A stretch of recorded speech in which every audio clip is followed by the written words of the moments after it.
bold. All right, at this point, let's take a stroll down memory lane to watch the highlights of Lola B's colorful life in this biography video narrated by Papa EQ. Ladies and gentlemen, Lola's 100th birthday video. Let's watch this.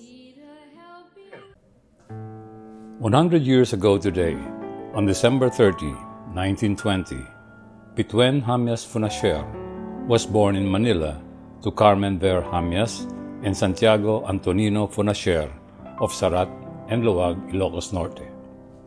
They called her Bituen, which means star in Ilocano, but everybody called her Beat for short, and later even shorter, B.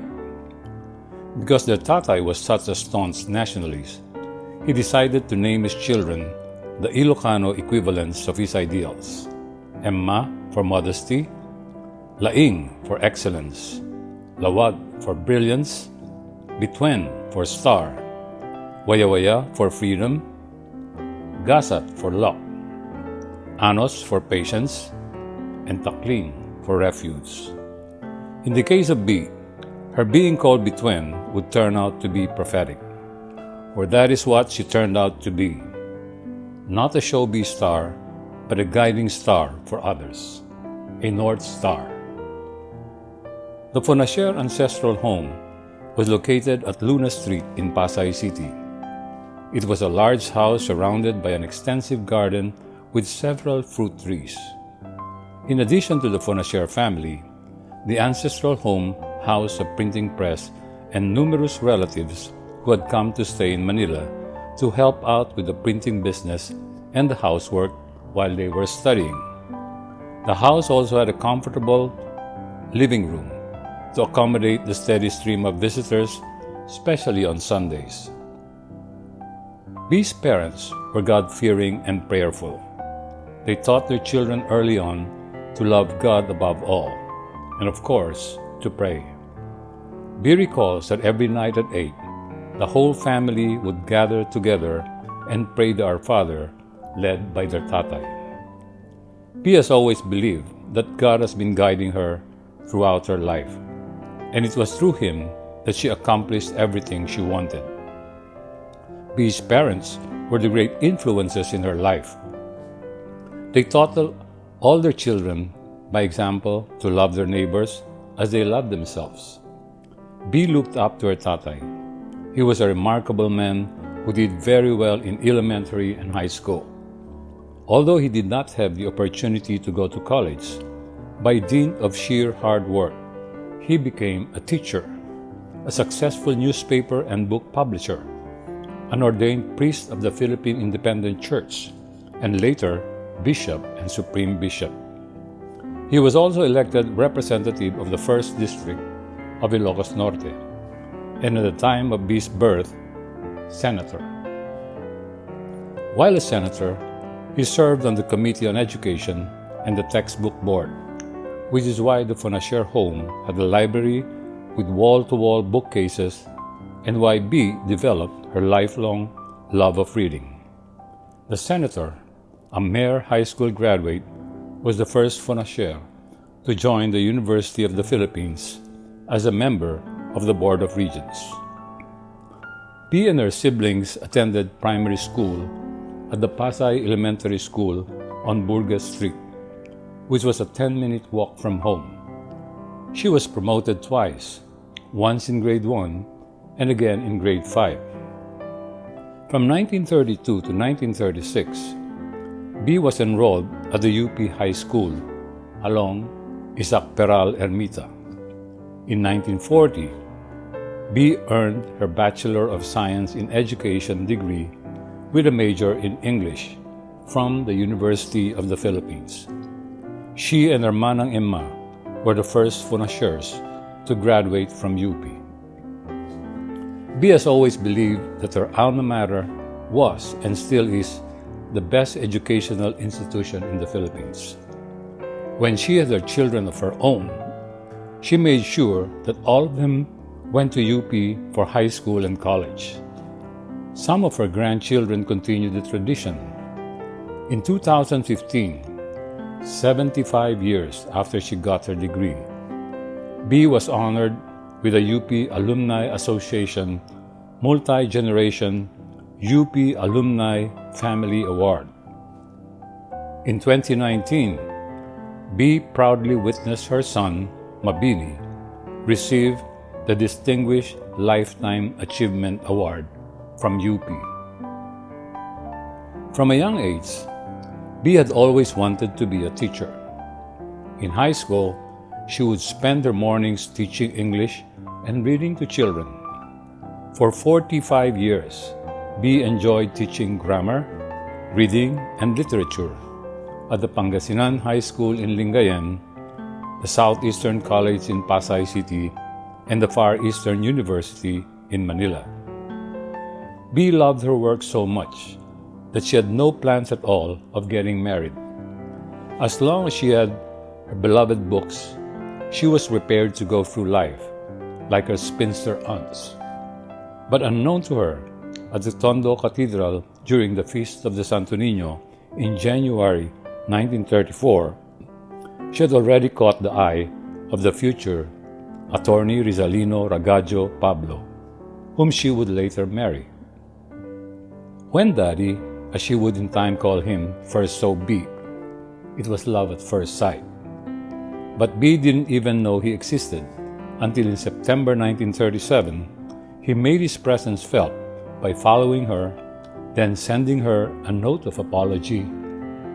It would be the first of hundreds of love notes and letters he would write her. At first, B largely ignored him until his persistence paid off, when finally, on May 26, 1940, she gave him her heart after he threatened to join his sister in Mindanao and set up a law practice there. On September 28, 1941, B and Daddy were married at the Philippine Independent Church in Pasay City. Had they waited until December, as B's parents originally planned, they might not have gotten married at all because on December 8, 1941, the Pacific War broke out. B and Daddy would be blessed with a growing family. By 1948, they had 3 children.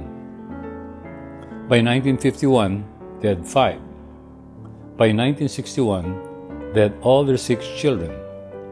Lolo Santiago gave them Filipino names: Tagumpay, Luwalhati, Buhay, Rizalino Jr., Mabini, and Bituen.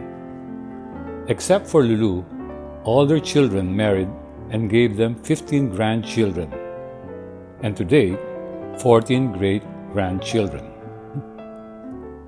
7 grandchildren graduated from UP, 2 with Latin honors. Of the 7, 5 also graduated from the UP Integrated School. 4 grandsons went to the other school in Katipunan. The grandchildren and great-grandchildren have been taking their lullaby around the country. The eldest great-grandchild graduated with first-class honors with a double degree from the University of Sydney. All the rest are still in school, except for the 2 youngest who are still toddlers. In raising their children, B and Daddy demonstrated their parental love in ways that children, and later grandchildren and great-grandchildren, could understand. They gave them roots for grounding, as well as wings for soaring. B and Daddy would go on to celebrate their 60 years of married life in 2001. For B and Daddy, however, their definition of family did not stop there. Like B's tatay and nanay before her, they also opened their hearts, their arms, and the doors of their home to anyone who God brought their way. They cared for them, gave them board and lodging, sent them to school, and helped them find good jobs. If you go through the many greetings that B received today, her 100th birthday, it should come as no surprise that a lot of them thank her and Daddy for this, knowing full well that generous as they were, B and Daddy also sacrificed a lot for them. They lived simply so that others could simply live. B made it a point to travel the world.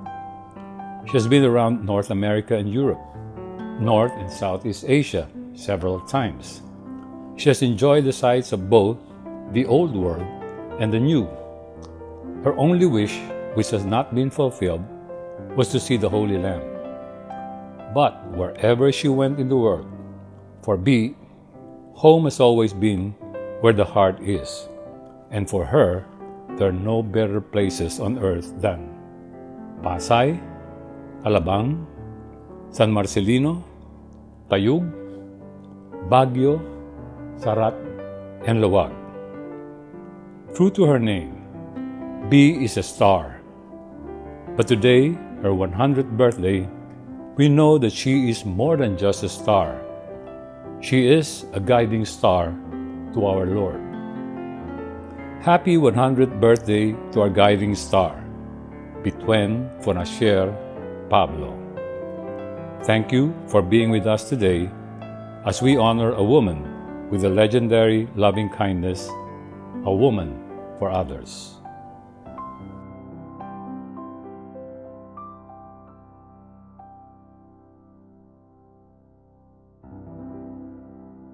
Pinulos ko eh. Pinakita ni Ana. Yung sinulat mo. Yung sinulat mo ba? Yung mga notes mo. Yung notes mo. All right, what a very inspiring life of Lola B. Thank you so much for that biography video.